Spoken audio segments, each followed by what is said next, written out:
निबंध है भारत एक है। लेखक हैं रामधारी सिंह दिनकर। अब से पहले हमने पढ़ा कि किस तरह से भूगोल बहुत बड़ा योगदान देता है देश को एक रखने में या उसको तोड़ने में। दूसरा जो तत्व आया वो था जलवायु। जलवायु लोगों की खान पान, वेशभूषा और संस्कृति को निर्धारित करता है। उदाहरण दिया था कि किस तरह से कश्मीर के लोग चप्पल नहीं पहन सकते क्योंकि वहाँ पे बहुत ज़्यादा ठंड पड़ती है, जबकि दक्षिण के लोग आसानी से चप्पल में काम चला लेंगे। ठीक उसी तरह पंजाब का आदमी रोटी खा लेगा, आसानी से गेहूँ खा के काम चला लेगा, जबकि नॉर्थ ईस्ट उत्तर पूर्व या बंगाल का आदमी बिना चावल के ज़िंदा नहीं रह सकता। तो लेखक ने बताया कि खान पान और वेशभूषा सारे भारत में कभी भी एक नहीं हो सकती। कारण क्या है इसका? जलवायु। भूगोल ने इतिहास में भारत को एक नहीं रखने में बहुत बड़ी भूमिका निभाई। भारत एक नहीं हो सका क्योंकि भूगोल ही ऐसा था। आप देखो, भारत का भूगोल देखो एक बार। ये भारत का जो नक्शा है, इसमें आप देखो, ये मोटा मोटा नक्शा हो गया भारत का। इसमें यहाँ एक पर्वत श्रृंखला है, यहाँ एक पर्वत श्रृंखला है, इसका नाम है विंध्याचल।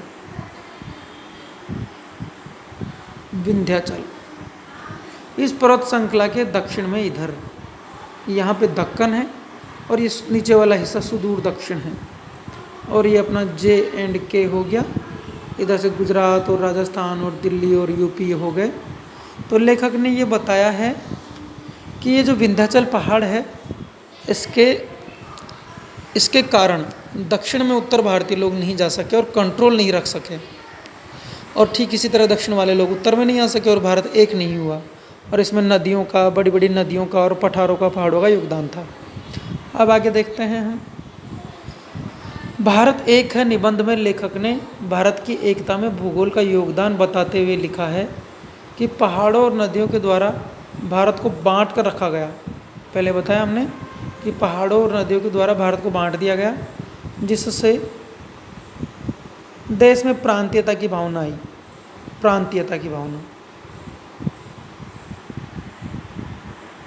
प्रांतीयता किसे कहते हैं? इसे कहते हैं क्षेत्रवाद। ये मेरा प्रांत है, ये राजस्थान है, ये गुजरात है, ये महाराष्ट्र मराठी बोलने वाले हैं, ये तमिल बोलने वाले तमिलनाडु के हैं, ये कन्नड़ बोलने वाले कर्नाटका के हैं, ये मलयालम बोलने वाले केरला के हैं। तो इस तरह से क्षेत्रवाद बढ़ गया, इस तरह से प्रांतवाद बढ़ गया, और इसका कारण क्या था? भूगोल। ये लेखक ने पहले बताया कि पहाड़ों और नदियों ने हमें अलग अलग क्षेत्रों में काट दिया, उनकी अलग अलग बोलियां, भाषाएं बन गई और हम एक नहीं रह पाए। हमारे यहाँ पे क्षेत्रवाद आ गया, प्रांतवाद आ गया। लेकिन जिससे देश में प्रांतीयता की भावना का विकास हुआ, लेकिन इस भूगोल ने हमारा फायदा भी किया है। जो भारत का भूगोल है, इसने हमारा फायदा भी किया है। क्या फायदा किया है? भारत को एक पूर्ण देश बनाने का काम हमारे भूगोल ने ही किया है। नक्शा देखो भारत का। मैं मोटा मोटा बना देता हूँ, हालांकि मुझे ठीक से बनाना नहीं आएगा, लेकिन फिर भी मैं कोशिश करता हूँ। ये हमारा देश समझो,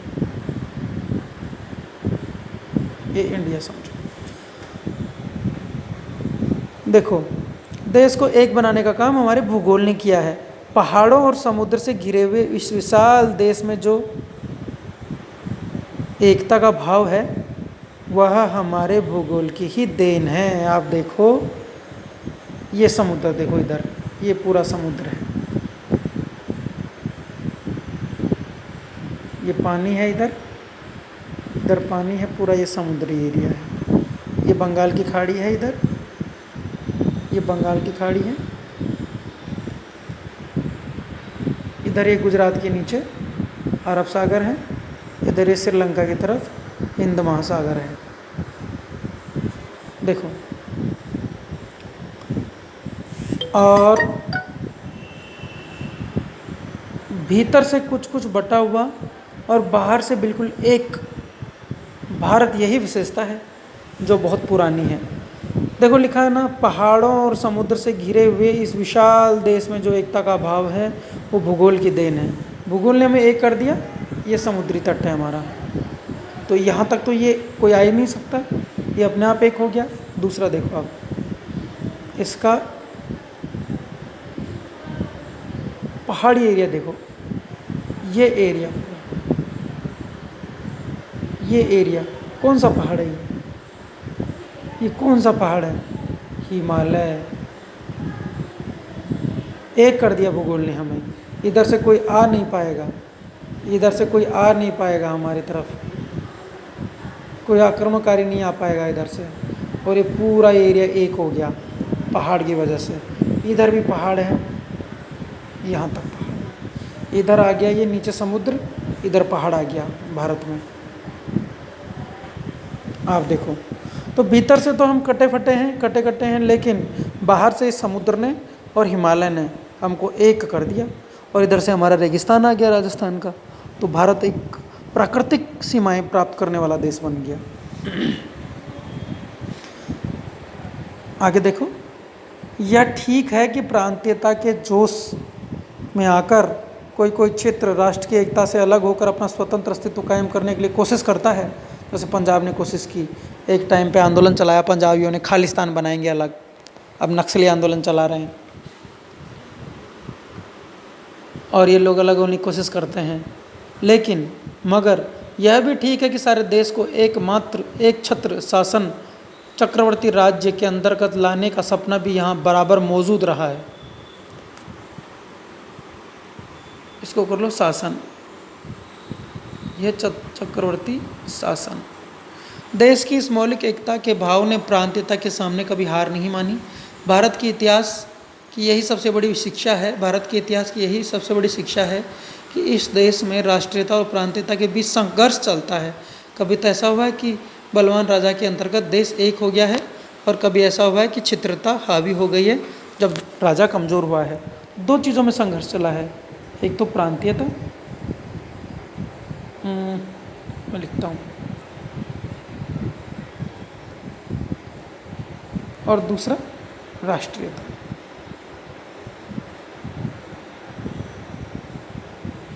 प्रांतीयता किसे कहेंगे?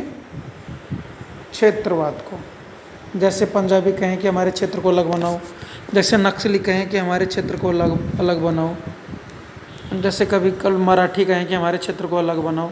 तो यही है प्रांतीयता और यही है क्षेत्रवाद, यही है नक्सलिज्म का की विशेषता भी यही है कि वो अपना क्षेत्र अलग करना चाहते हैं।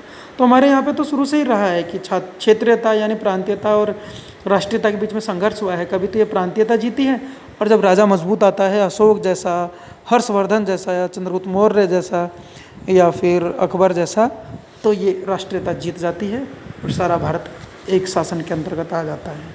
ये भारत के इतिहास की विशेषता है कि यहाँ पे ये प्रांतवाद और एक क्षेत्रीयता दोनों कई बार साथ साथ चली है, और हमारे भूगोल ने हमें अलग अलग किया है, ठीक है, पहाड़ों और नदियों की वजह से, लेकिन हमें एकजुट भी किया है, क्योंकि इधर समुद्र आ गया दक्षिण में, पूर्व पश्चिम में और दक्षिण में समुद्र आ गया, और उत्तर में हिमालय आ गया, तो इसने हमें प्राकृतिक सीमाएं प्रदान की है। ये हमारे भूगोल की विशेषता है। निबंध था भारत एक है, ये लगभग समाप्त हो गया है। नेक्स्ट क्लास में इसके क्वेश्चन आंसर और कुछ और चीज़ें देख लेंगे। धन्यवाद।